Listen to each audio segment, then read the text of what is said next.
काढ बाहेर, बाहेर काढ त्याला. बस बॉडीचं वेट देऊन आता हां ते नंतर कर. नट टाईट करून घे, बॉडीचं वेट दे त्याच्यावरती. राईट साईडने इकडनं पाना लावायचा आहे असा, या पद्धतीने लावायचा. उभं राहायला जागा भेटली पाहिजे असं. ओके, इकडनं उभं राहायचं. आता इकडनं उभं राहा. दे बॉडीचं वेट हळूहळू हळूहळू दे दे दे.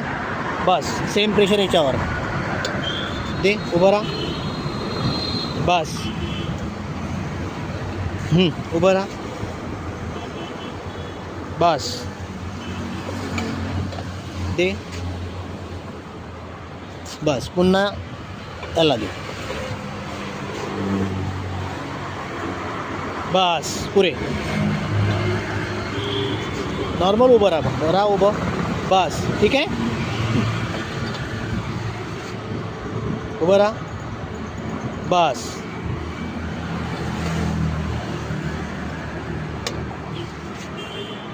उभं राहा.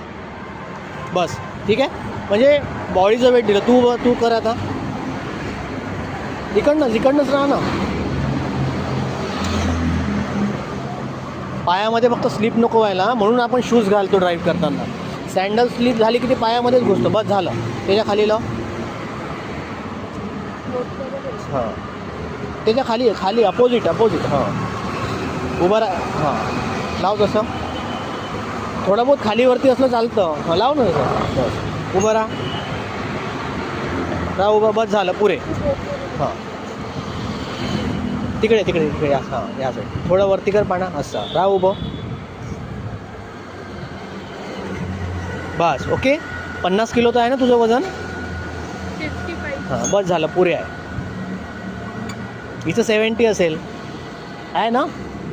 मग एक नॉर्मल जो असतो गाडी चालवणारा व्यक्ती तो 18च्या वरती म्हणजे तो राहील किती 30-40 किलो तर राहील ना. 30-40 किलो वेट बसलं. लोक काय करतात मशीनने टाईट करतात आणि ओपन करायच्या वेळेस तो ओपनच होत नाही. रूल म्हणतं की बॉडीचं जेवढं वेट आहे तेवढं द्यायला पाहिजे तुम्ही. ठीक आहे. उभं राहा त्याच्यावरती. बस झालं फायनल. ओके काढून घे.